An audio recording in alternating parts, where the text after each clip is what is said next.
Hello everyone. सो आज हम बात करेंगे एप्लीकेशंस ऑफ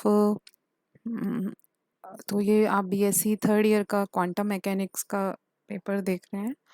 और हमने अब तक बात की थी ब्लैक बॉडी रेडिएशन। हम इंट्रोडक्शन ही देख रहे हैं अभी। तो अब तक हमने बात की थी ब्लैक बॉडी रेडिएशन की, कॉम्पटन स्कैटरिंग की और फोटो इलेक्ट्रिक इफेक्ट की। और हमने अनसर्टेनिटी प्रिंसिपल देखा कल। ठीक है, तो आज हम उसी अनसर्टेनिटी जो हाइजेनबर्ग ने अनसर्टेनिटी प्रिंसिपल दिया था, अनिश्चितता का सिद्धांत दिया था, उसी के ही हम एप्लीकेशंस देखेंगे। So let's start. तो सबसे पहले हम किस तरह से हमारा हमें पता है कि इलेक्ट्रॉन न्यूक्लियस के अंदर एग्जिस्ट नहीं करता है, हमारा न्यूक्लियस के बाहर एग्जिस्ट करता है। तो ये चीज़ किस तरह से आपके हाइजेनबर्ग के अनसर्टेनिटी प्रिंसिपल से प्रूफ हम कर सकते हैं, वो चीज़ हम देखेंगे। तो जैसा आप जानते हैं कि अनसर्टेनिटी प्रिंसिपल क्या है हमारा, कि ये पोजीशन में अनसर्टेनिटी है और ये हमारे मोमेंटम में अनसर्टेनिटी है। ठीक है, जब भी हम कोई क्वेश्चन वगैरह सॉल्व करते हैं, जब हमें उससे सिर्फ ऑर्डर देखना होता है, हमें बहुत प्रिसाइसली कैलकुलेशन नहीं करनी होती, सिर्फ कितने ऑर्डर का हमारा है। तो हम एच कट, हमने कल देखा था कि एच कट बाय 2 था। लेकिन जब भी हम कोई भी क्वेश्चन वगैरह सॉल्व करते हैं तो हम इसको अप्रोक्सीमेटली एच कट के बराबर ही लेते हैं। तो इसलिए आप देख रहे हैं कि यहाँ delta x dot delta P approximately H cut के बराबर है। ठीक है, मिनिमम इतनी अनसर्टेनिटी तो आपके आएगी ही जब आप मेज़र करेंगे। ठीक है, तो इलेक्ट्रॉन की जो हमने एटॉमिक न्यूक्लियस है, उसकी जो रेडियस होती है, जो उसका डायमीटर होता है, वो ऑर्डर है 10⁻14 मीटर का। ठीक है, या आप कह सकते हैं कि 0.2 फर्मी ऑर्डर का। तो 10⁻15 मीटर को आप फर्मी बोलते हैं। तो इतनी उसकी रेडियस होती है, मतलब इतना उसका एरिया, मतलब रेडियस होती है कि इतने रेडियस में आपका न्यूक्लियस रहता है। जो अब तक मेज़र की गई है वो ये है। ठीक है, इससे ज़्यादा मैक्सिमम इतनी इस रेडियस में वो एग्जिस्ट करता है आपका न्यूक्लियस। ठीक है, इतना साइज होता है आपके न्यूक्लियस का। तो ये डेल्टा एक्स हमारी क्या आ गई, मैक्सिमम आ गई। ठीक है, इतने उसमें आपका इलेक्ट्रॉन रहेगा। अब हम क्या करेंगे, अनसर्टेनिटी प्रिंसिपल लगाएंगे और अनसर्टेनिटी प्रिंसिपल में क्या करेंगे, डेल्टा एक्स अगर आपका मैक्सिमम है तो आपका अगर आपके तो आपके मोमेंटम में, आपके संवेग में जो अनिश्चितता होगी वो क्या होगी, मिनिमम होगी। ठीक है, क्योंकि दोनों क्या है, देखो ये मैक्सिमम हो गया तो ये क्या हो गया, मिनिमम हो गया। तो इसको सॉल्व करेंगे। एच कट आपका क्या होता है, एच क्रॉस भी इसको बोलते हैं, आप एच क्रॉस बोलते हैं। तो एच क्रॉस की वैल्यू क्या होती है, आपका प्लांक कांस्टेंट बाय 2 पाई। ठीक है, तो ये आपका प्लांक कांस्टेंट 6.67 × 10⁻−34 होता है। उसके अपॉन में आप 2 × 2 3.14 का अगर आप डिवाइड करेंगे तो आपकी ये वैल्यू आएगी। तो आप अधिकतर आप यही एच कट की वैल्यू हुई, आपको एच कट की वैल्यू पता होनी चाहिए ताकि आप डायरेक्ट इसको अप्लाई कर सके। तो इसकी वैल्यू होती है 1.054 × 10⁻−34। ये आपके एच कट की वैल्यू होती है। इसको आपको याद रखना पड़ेगा क्योंकि आपके काफ़ी जगह आप एच कट ही यूज़ करेंगे आगे। तो इधर से हमारा जो डेल्टा पी है वो आपका क्या निकल गया, मतलब मिनिमम जो अनसर्टेनिटी मेजर करेंगे, मिनिमम अनसर्टेनिटी मोमेंटम में क्या होगी, इतनी होगी। ठीक है, अब हमें क्या करना है कि जैसा कि मैंने आपको कल ही बताया था कि रिलेटिविस्टिक, जो आइंस्टाइन की रिलेटिविस्टिक जो थ्योरी रिलेटिविटी होती है, उसके अंदर जो एनर्जी होती है वो किसके बराबर है, ये तो काइनेटिक एनर्जी है। ठीक है, ये आपकी मोमेंटम के कारण एनर्जी है, जो भी आपका पार्टिकल है उसकी, और ये उसका रेस्ट मास एनर्जी है। ठीक है, तो टोटल एनर्जी क्या है, rest mass energy plus momentum के कारण जो उसकी एनर्जी है। ठीक है, तो इलेक्ट्रॉन की हम यहाँ बात करें तो इलेक्ट्रॉन के लिए जो मोमेंटम, जो रेस्ट मास एनर्जी होती है वो 0.51 इलेक्ट्रॉन 0.51 MEV होती है, मेगा इलेक्ट्रॉन वोल्ट। ठीक है, तो ये क्या है, बहुत कम होती है। जो रेस्ट मास एनर्जी है इलेक्ट्रॉन की, उसको वो क्या होती है, बहुत कम होती है। तो इसलिए हम इसको क्या कर सकते हैं, नेग्लिजिबल कर सकते हैं। तो ई मिनिमम हमारा क्या आ जाएगा, क्योंकि पी आपका मिनिमम वैल्यू आ रही है तो ई भी आपका क्या आएगा, मिनिमम आएगा। तो इधर हमने वैल्यू पुट करी डेल्टा पी की यहाँ से। ठीक है, सी आपका, आपको पता ही है कि लाइट की वेलोसिटी है। ठीक है, तो यहाँ से आपकी 15.81 आपके क्या आ गई, जूल आ गई। और इसको अगर इलेक्ट्रॉन वोल्ट में आप कन्वर्ट करेंगे, आप अधिकतर देखेंगे कि आपकी एनर्जी इधर जूल में नहीं, आपको इलेक्ट्रॉन वोल्ट में मेज़र करेंगे। तो जूल को आप इलेक्ट्रॉन वोल्ट में इजीली चेंज कर सकते हैं। ठीक है, तो यहाँ हमने जूल को इलेक्ट्रॉन वोल्ट में चेंज कर लिया। तो 9.88 मेगा इलेक्ट्रॉन वोल्ट आ रही है। अगर आपका इलेक्ट्रॉन न्यूक्लियस के अंदर है तो उसके पास मिनिमम इतनी, मतलब मिनिमम इतनी एनर्जी रहेगी, ये मिनिमम एनर्जी है, ठीक है? अगर वो फ्री फ्री उसमें है। लेकिन आप क्या देखते हैं, जब भी आप स्कैटरिंग करवा जब भी आपका जो एमिट होता है, जब आप बीटा अ, बीटा डिके होता है जिसमें इलेक्ट्रॉन निकलते हैं, तो उन इलेक्ट्रॉन के पास जो काइनेटिक एनर्जी होती है, मैक्सिमम जो काइनेटिक एनर्जी निकल के आ रही है न्यूक्लियस से, उसमें क्या आती है, 2 से 3 मेगा इलेक्ट्रॉन वोल्ट आ रही है, और ये क्या आ रही है, 9.88 मेगा इलेक्ट्रॉन वोल्ट आ रहा है, ठीक है? तो कितना डिफरेंस है, ठीक है? जब बाहर ही निकल रहे हैं, उनकी उनकी ही एनर्जी मैक्सिमम 2 से 3 मेगा इलेक्ट्रॉन वोल्ट है, तो अंदर तो इतनी एनर्जी हो ही नहीं सकती है, ठीक है? तो इससे हम प्रूव कर सकते हैं कि देखो, हमारे इलेक्ट्रॉन जो है वो न्यूक्लियस के अंदर नहीं रह सकता है, वो क्या आएगा, न्यूक्लियस के बाहर ही होता है, ठीक है? तो binding energy of A electron in atom, binding energy क्या है कि इलेक्ट्रॉन को एटम से आपके बांधे रखने के लिए जितनी एनर्जी देके आप इलेक्ट्रॉन क्या हो जाता है, फ्री फ्री हो जाता है, उस एनर्जी को आप क्या बोलते हैं, बाइंडिंग एनर्जी। तो बाइंडिंग एनर्जी के लिए सिमिलरली वही फॉर्मूला लगाया है हमने, डेल्टा एक्स मैक्सिमम की हमारे जो रेडियस होती है एटम की, जो वो लगभग एंगस्ट्रॉम ऑर्डर की होती है। तो हाइड्रोजन एटम की हम यहाँ बात कर रहे हैं, तो हाइड्रोजन एटम में हम जो रेडियस है वो कितनी होती है, 0.5 एंगस्ट्रॉम। तो ये चीज़ें आप रेडियस आपके कैसे निकालते हैं, ये आपने बोहर बोर मॉडल में हम सीखेंगे, या तो आपने पहले पढ़ा होगा, नहीं तो शायद आगे आपके इसमें आप जैसे जैसे आप क्वांटम मैकेनिक्स में आगे बढ़ेंगे, वैसे वैसे आप ये चीज़ें देखते जाएंगे कि किस तरह से बोर रेडियस निकाली जाती है। तो ये हाइड्रोजन एटम के फर्स्ट जो ऑर्बिट है उसमें रेडियस आपकी निकल के आती है, एंगस्ट्रॉम ऑर्डर की है। एंगस्ट्रॉम क्या होता है आपका, एंगस्ट्रॉम होता है एक 10⁻⁻10 मीटर को हम क्या बोलते हैं, 1 एंगस्ट्रॉम, ठीक है? तो जो आपके न्यूक्लियस है उसका जो ऑर्बिट है उसकी रेडियस क्या हो, सॉरी, जो आपका इलेक्ट्रॉन रिवॉल्व कर रहा है, ठीक है, न्यूक्लियस के अराउंड, तो वो आपके क्या होता है, 0.5 एंगस्ट्रॉम आती है, ठीक है? तो डेल्टा एक्स की वैल्यू हमारे पास इतनी है, अनसर्टेनिटी प्रिंसिपल लगा के हम डेल्टा पी मिनिमम की वैल्यू निकाल लेंगे। तो ये आपके डेल्टा पी मिनिमम की वैल्यू, संवेग में जो अनसर्टेनिटी रहेगी, जो अनिश्चितता रहेगी, उसकी हमने वैल्यू निकाल ली है, ठीक है? अब इधर से हम काइनेटिक एनर्जी निकाल लेते हैं। तो काइनेटिक एनर्जी आपको पता ही है कि P square half M V square होता है, उसको आप मोमेंटम की फॉर्म में लिख सकते हैं। तो ये आपकी काइनेटिक एनर्जी निकल के आ जाएगी, ठीक है? तो ये आपके क्या है, binding energy of the electron in hydrogen atom, ठीक है? तो वो कितनी है, इसको भी हमने इलेक्ट्रॉन वोल्ट में चेंज किया है, तो ये हमारी 15 इलेक्ट्रॉन वोल्ट आ रही है। अब हम बात करेंगे कि photon emission from N excited atom, ठीक है? तो इसमें हम कैसे, इसमें हम जो फॉर्मूला यूज़ करेंगे वो हम अनसर्टेनिटी किस में यूज़ करेंगे, टाइम में और आपके एनर्जी में। तो जैसा कि देखो, ये आपका हाइड्रोजन एटम का एब्जॉर्प्शन स्पेक्ट्रम है और ये एमिशन स्पेक्ट्रम है। तो ये कैसे मिलते हैं, देखो, जैसा आपके कोई न्यूक्लियस है, उसके चारों ओर इलेक्ट्रॉन्स हैं और इलेक्ट्रॉन के चारों ओर आपके क्या होते हैं, ऑर्बिट्स होते हैं, ठीक है? जब भी आप किसी इलेक्ट्रॉन के एक्साइट होने का मतलब क्या है कि, एक सेकेंड, देखो, आपके ऐसे एनर्जी लेवल्स होते हैं जो आपने बोर मॉडल में पढ़े होंगे, एनर्जी n = 1, n = 2, n = 3, इस तरह से आपके एनर्जी लेवल्स होते हैं, ऑर्बिट्स की वैल्यू होती है, ठीक है, न्यूक्लियस के अराउंड। तो जब भी आप एक इलेक्ट्रॉन को एक्साइट करते हैं तो क्या करता है, अपने ऊपर वाले जो भी एनर्जी लेवल्स है उसमें जाता है, ठीक है? ऊपर ऊपर वाले उसमें जाता है, उसमें थोड़े टाइम के लिए रुकता है। वो टाइम क्या होता है, वो डेल्टा टी टाइम है, वो उसका लाइफ टाइम बोलते हैं कि कितने टाइम के लिए इलेक्ट्रॉन आपका रुकेगा, ठीक है? और फिर वापस क्या करता है, वो एमिट करता है फोटोन, ठीक है? वो लाइट एमिट करता है और क्या क्या निकलता है उससे, फोटोन निकलता है और वापस अपने क्या जाता है, वापस उसी स्टेट में आ जाता है, ठीक है? हमने क्या किया, एक्साइट किया इलेक्ट्रॉन को, उसको एनर्जी देके एक्साइट किया, तो क्या करेगा, जंप करेगा अपर वाले ऑर्बिट में, और फिर वहाँ कितने टाइम के लिए रुकेगा, 10⁻⁻8 टाइम, इतना ही उसका लाइफ टाइम होता है सेकंड में, 10⁻⁸ सेकंड, इतना ही लाइफ टाइम होता है उसका।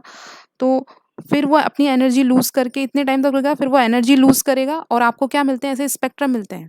तो ये एमिशन स्पेक्ट्रम है। हाइड्रोजन से हमने क्या किया, एमिट जो कर रहा है, एक्साइट करने के बाद हमारा हाइड्रोजन एटम किसी भी आपके एनर्जी, जैसे आपने, आप जब आप बोर मॉडल पढ़ते हैं तो उसमें आप एनर्जी लेवल्स निकालते हैं, -13.6, उसके आगे आप एनर्जी लेवल्स निकालते हैं, तो आपका इलेक्ट्रॉन एक्साइट होकर किसी भी एनर्जी लेवल्स में जा सकता है। लेकिन जब वो एनर्जी लेवल से वापस जंप करता है, ठीक है, एनर्जी लूज़ करता है, तो आपको क्या मिलता है, एमिशन स्पेक्ट्रम मिलता है। ये बहुत इम्पोर्टेंट है, ठीक है? इसके बारे में हम आगे पढ़ेंगे, लेकिन अभी सिर्फ़ इतना, अभी यहाँ इसका सिर्फ़ इतना रूल है कि आपको यहाँ दिख रहा है कि इसकी कुछ विड्थ है, ठीक है?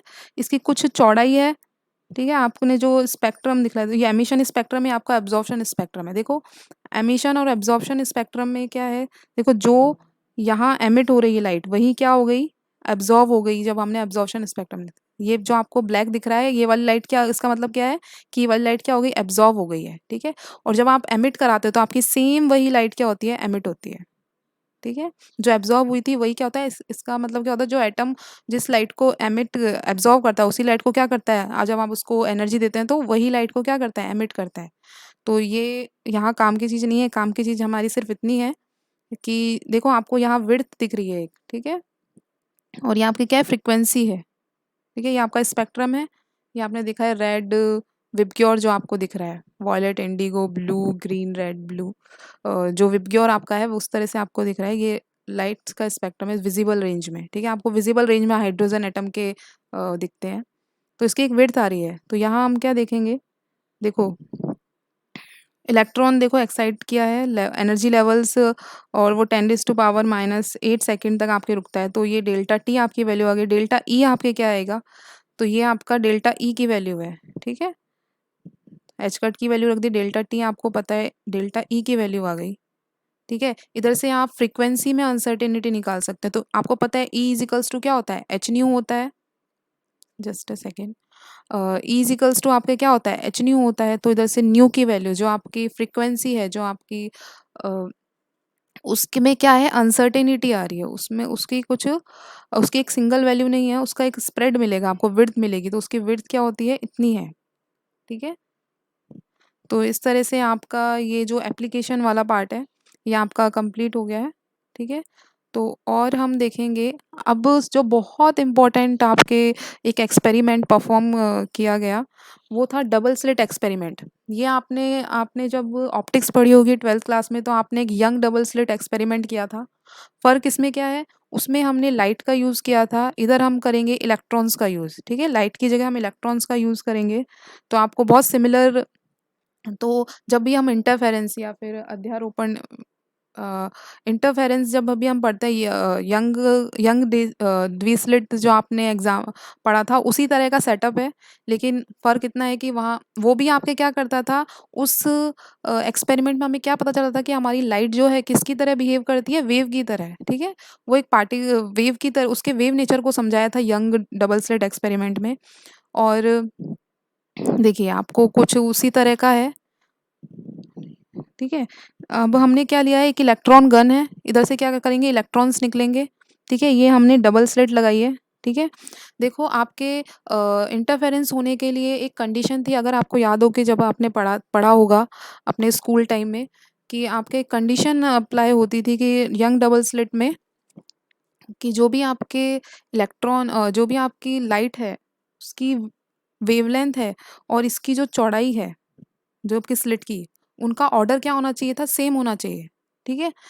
और यहाँ इलेक्ट्रॉन पे जब हम परफॉर्म कर रहे हैं, ये एक्सपेरिमेंट परफॉर्म करना बहुत मुश्किल है, क्योंकि इलेक्ट्रॉन के साथ जो वेवलेंथ अटैच्ड होती है, जो हमने डी ब्रोगली वेवलेंथ, जिसको हमने मैटर वेव कहा था, जैसा मैंने कहा था कि हर मैटर के साथ, जो भी आपके डी ब्रोगली ने कहा था कि हर मैटर के साथ आपके क्या होती है, एक वेवलेंथ अटैच होती है, जिसको हम डी ब्रोगली वेवलेंथ या फिर मैटर वेव वेव बोलते हैं, ठीक है? तो उस मैटर वेव की और इस स्लिट की जो चौड़ाई है, वो क्या होनी चाहिए, सेम ऑर्डर की होनी चाहिए, ठीक है? तो आप जानते हैं इलेक्ट्रॉन के साथ जो वेवलेंथ अटैच्ड होती है, वो बहुत बहुत कम वेवलेंथ की कम ऑर्डर की होती है, तो आपके लिए डबल स्लिट एक्सपेरिमेंट परफॉर्म करना बहुत मुश्किल है, लेकिन इसको परफॉर्म किया गया था 2012 में।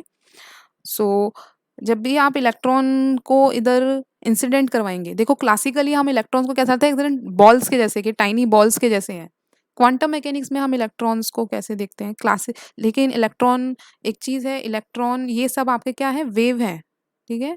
ये पार्टिकल नहीं होते, ये आपके वेव ही होते हैं, और ये वेव की तरह ही बिहेव करते हैं, ठीक है? और आप इनको वेव की तरह ही शो करेंगे। जब भी आप इनके बारे में कुछ भी लिखेंगे, तो आप एक वेव फंक्शन का ही यूज़ करेंगे इसको डिस्क्राइब करने के लिए। तो आपको एक इंटरफेरेंस आपको स्पेक्ट्रम दिखता है। इंटरफेरेंस आपको दिखता है कि बीच में आपको डार्क दिखती है, और धीरे-धीरे ये देखो आपको स्पॉट, इधर डार्क स्पॉट दिख रहे हैं, और ये आपके ब्राइट स्क्रीन है, तो आपका किस तरह से इंटरफेरेंस की कंडीशन फॉलो होती है कि कहीं आपको डार्क दिखता है, कहीं आपको स्पॉटलाइट दिखती है, कहीं आपको देखो इधर लाइट नहीं है इधर, तो इंटरफेरेंस आपको पैटर्न दिख रहा है। तो आप क्या सोच कहेंगे कि आपको जिस तरह से आपको लाइट इंसिडेंट करने पे आपको इंटरफेरेंस पैटर्न दिखता था, उसी तरह का पैटर्न आपको इधर दिखता है। देखो धीरे-धीरे जब आप स्क्रीन से थोड़ा दूर जाएँगे तो इधर ये इनकी वो क्या होती जा रही है, कम होती जा रही है थोड़ा। शेड जो है कम होती जा रही है, बीच में आपको डार्क मिलती है और चारों तरफ आपको क्या मिलती है, इसी तरह का पैटर्न आपको लाइट के साथ मिलता है। तो हम क्या कहेंगे, इलेक्ट्रॉन लाइट की तरह बिहेव कर रहा है। अब हम क्या करेंगे, अब इस एक्सपेरिमेंट को थोड़ा अलग तरह से परफॉर्म करेंगे। तो क्या करेंगे, हम इलेक्ट्रॉन इंसिडेंट कराएँगे लेकिन बहुत डिम, मतलब बहुत कम आपके इलेक्ट्रॉन्स इंसिडेंट होंगे, मतलब पर टाइम, कि एक इलेक्ट्रॉन यहाँ तक पहुँचा, उसके बाद आपका दूसरा इलेक्ट्रॉन निकल रहा है, ठीक है? तो उनकी क्या हमने डिम कर दिया, जो इस इलेक्ट्रॉन गन है इसको डिम कर देंगे, तब हमें क्या मिलता है, वो हम देखेंगे तब हमें क्या मिलना चाहिए। तो तब भी हमें क्या मिलता है, थोड़े टाइम तक हम ऑब्ज़र्व करते हैं तो हमें सेम इंटरफेरेंस पैटर्न मिलता है। देखो यही है double slit showing the pattern electron hits the observing screen building up over the time, ठीक है? जब हम इंडिविजुअल एटम एक बार में सिर्फ़ आपका एक ही इलेक्ट्रॉन निकल रहा है आपके इलेक्ट्रॉन गन से, तो हमें फिर से वही पैटर्न देखने को मिलता है। थोड़े टाइम बाद हम देखेंगे कि हमें इंटरफेरेंस पैटर्न जैसा हमें लाइट के साथ मिलता था, उसी तरह का पैटर्न मिलता है। तो ये चीज़ है कि आपका सिंगल इलेक्ट्रॉन भी एक वेव की तरह बिहेव कर रहा है, मतलब सिंगल इलेक्ट्रॉन खुद के साथ ही इंटरफेरेंस होके एक वेव पैटर्न बना रहा है, ठीक है? इसका मतलब तो यही हुआ, क्योंकि आपको इंटरफेरेंस पैटर्न मिल रहा है। लेकिन अब लेकिन अब हम ये जानना चाहें कि आपका जो इलेक्ट्रॉन है किस स्लिट से गुजर रहा है। अगर वो वेव की तरह भी बिहेव कर रहा है तो वो एक बार में किसी एक स्लिट से तो होकर गुजर सकता है। तो इट्स वेरी इंटरेस्टिंग थिंग, आपको बहुत अजीब लगेगी ये चीज़, क्योंकि हम लोग अपनी डेली लाइफ में ये चीज़ नहीं एक्सपीरियंस करते हैं। क्वांटम मैकेनिक्स के बारे में कहते हैं कि जिसने क्वांटम मैकेनिक्स समझी है, अ, वास्तव में जिसको समझ में नहीं आई क्वांटम मैकेनिक्स, उसको ही वास्तव में समझ में आती है। तो quantum mechanics very difficult, not very difficult but not very easy to understand, ठीक है? तो इस जब हमने इलेक्ट्रॉन एक बार में एक इंसिडेंट कराया तब भी हमें इंटरफेरेंस पैटर्न मिल रहा है कि आपका सिंगल इलेक्ट्रॉन भी एज वेव की तरह बिहेव कर रहा है, ठीक है? तो अब हम क्या जानना चाह रहे हैं, हम जानना चाह रहे हैं कि कौन सी स्लिट से आपका सिंगल इलेक्ट्रॉन निकल रहा है। तो हम इधर क्या करेंगे, एक फोटोन एक लाइट लगा देंगे और गीगर काउंटर रख देंगे, जिससे हमें क्या होगा, इलेक्ट्रॉन अगर इस स्लिट से निकलेगा तो हमें फ्लैश इस वाली स्लिट से, इसको अगर हमें ए दे दूं नाम, ए, और इसको अगर मैं बी नाम दे दूं, तो अगर आपका इलेक्ट्रॉन ए स्लिट से गुजर रहा है तो इधर ए पे आपको एक फ्लैश दिखाई देगा, अगर बी से गुजर रहा है तो आपको बी पे फ्लैश दिखाई देगा। लेकिन हम क्या ऑब्जर्व करते हैं कि एक बार में एक इलेक्ट्रॉन एक ही स्लिट से गुजरेगा। जब आपको ए पर आपको फ्लैश दिखाई देता है तो आपको बी पर दिखाई नहीं देता, और जब बी पर आपको फ्लैश दिखाई देता है तो ए पर फ्लैश दिखाई नहीं देता। हमने इधर एक बल्ब लगा देते हैं, फिर काउंटर लगा देते हैं, जिससे हमें क्लिक की आवाज़ सुनाई देती है और हमें फ्लैश दिखाई देता है जब भी इलेक्ट्रॉन किसी स्लिट से गुजरता है, ठीक है? तो हम क्या जानना चाह रहे हैं कि इलेक्ट्रॉन की पोजीशन जानना चाह रहे हैं कि इलेक्ट्रॉन किस पोजीशन में है, कि या तो वो इस पे है, ए पर जा रहा है, या फिर बी पर जा रहा है। तो ये करने के बाद एक बहुत वियर्ड सी चीज़, बहुत जिसको आप कहोगे क्रेज़ी चीज़ होती है कि आपको इधर जो पैटर्न मिलता है, वो इंटरफेरेंस पैटर्न नहीं मिलता, वो आपको सिंपली क्या मिलेगा, 2 लाइन्स, कुछ इस तरह का, ठीक है? इनके सामने आपको सिर्फ़ 2 लाइन्स मिलेंगी। मतलब जब आपने ये डिटेक्ट करना शुरू कर दिया कि आपका इलेक्ट्रॉन की पोजीशन क्या है, कि वो किस स्लिट से गुज़र रहा है, तब आप इलेक्ट्रॉन किस तरह से बिहेव करना शुरू कर दिया, पार्टिकल के जैसे, ठीक है? पार्टिकल में ही ऐसा होगा कि आप जैसे आप कोई भी बॉल थ्रो कर रहे हो किसी भी स्लिट से, तो आपके इस स्लिट के जस्ट सामने आपको 2 लाइन्स मिलेंगी। तो इस तरह का पैटर्न आपको ऑब्ज़र्व हुआ। उसी टाइम पे अगर आप इलेक्ट्रॉन को डिटेक्ट करना बंद कर देंगे, ठीक है? आपने जो भी आपका डिटेक्ट करने का इंस्ट्रूमेंट था, आपने वो हटा दिया, तब आपका इलेक्ट्रॉन आपको फिर से इंटरफेरेंस पैटर्न मिलेगा। तो इसका एक्सप्लेनेशन काफ़ी सारी थ्योरीज़ में दिया गया कि ऐसा क्यों है कि जब भी हम इलेक्ट्रॉन को ये जानना चाह रहे हैं कि इलेक्ट्रॉन की पोजीशन क्या है, वास्तव में वो किस स्लिट से निकल रहा है, तब वो पार्टिकल की तरह बिहेव करने लग रहा है। और जब हम उसको नहीं ऑब्जर्व कर रहे हैं, तो हमारा इंटरफेरेंस हमको पैटर्न देखने को मिल रहा है, तब वो वेव की तरह बिहेव कर रहा है। तो ये बहुत अजीब चीज़ थी। तो इसके बारे में जो सबसे फेमस जो एक्सप्लेनेशन दिया जाता है, वो यही है कि जब भी हम उसको ऑब्ज़र्व करके, हम इलेक्ट्रॉन को ऑब्ज़र्व करके उसको क्या कर रहे हैं, उसको इंटरफेरेंस उसको डिस्टर्ब कर रहे हैं, ठीक है? तो जब भी हम उसकी पोजीशन जानना चाहेंगे, तो हम क्या खो देते हैं, इन्फॉर्मेशन खो देते हैं उसके बारे में, कि उसका वेव नेचर के बारे में, उसके मोमेंटम के बारे में, ठीक है? तो यही आपका अनसर्टेनिटी प्रिंसिपल था कि जब भी आप पोजीशन जानेगा, तो आपके मोमेंटम में क्या आ जाएगी, अनसर्टेनिटी आ जाएगी। तो ये बहुत वियर्ड चीज़ है, आई नो, लेकिन इट्स ट्रू। और ये एक्सपेरिमेंटली ऑब्जर्व किया गया है काफ़ी बार। तो यही है कि जब भी एक फंक्शन कोलैप्स आपका आता है, इसका मतलब आइंस्टाइन ने इसके बारे में कहा था कि इसका मतलब तो ये है कि जब अगर हमारा हम मून को ऑब्जर्व कर रहे हैं, तो मतलब हम मून को देख रहे हैं, इसलिए वो एग्जिस्ट करता है। तो किसी चीज़ की एग्जिस्टेंस हम ऑब्जर्व कोई ऑब्जर्वर उसको ऑब्जर्व कर रहा है, इस वजह से थोड़े ना है। तो आइंस्टाइन बहुत क्वांटम मैकेनिक्स का वो एंड तक कहे थे कि कंप्लीट थ्योरी नहीं है। आइंस्टाइन बिल्कुल भी क्वांटम मैकेनिक्स के सपोर्ट में नहीं थे। और मतलब वो उसको बिल्कुल भी सही नहीं मानते थे कि कंप्लीट थ्योरी नहीं है। इसका एक्सप्लेनेशन आप मून को देख रहे हैं, तभी वो थोड़े ना एग्ज़िस्ट करता है, वो तब भी है। वो आप ऑब्ज़र्व कर रहे हो चाहे नहीं कर रहे हो, मून तब भी रहेगा। तो इसमें कुछ ऐसा ही है कि जब भी हम ये जानने की कोशिश करते हैं कि आपका इलेक्ट्रॉन किस तरह से या फिर किस पोज़ीशन में है, तो आप इन्फॉर्मेशन खो देते हैं, वो पार्टिकल की तरह बिहेव करने लगता है। तो एक्चुअली आप पे डिपेंड नहीं कर रहा, वो ऐसा ही है, ठीक है? चाहे आप उसको ऑब्ज़र्व कर रहे हो, चाहे नहीं कर रहे हो। हम इधर फोटॉन से इंटरैक्ट करके आपका जो है उसको हम डिस्टर्ब कर देते हैं, इसलिए अ, आपका इस तरह से बिहेव करता है। तो ये आपका बहुत फ़ेमस एक्सपेरिमेंट है और इसके बारे में आप और भी पढ़ सकते हैं, आपकी बुक में दिया हुआ है। हो सकता है थोड़ा डिफरेंट तरीके से दिया हो, लेकिन ये आपकी बुक में आपको मिल जाएगा। अलग-अलग बुक में थोड़ा डिफरेंट इंटरप्रिटेशन रहता है, लेकिन सेम चीज़ है।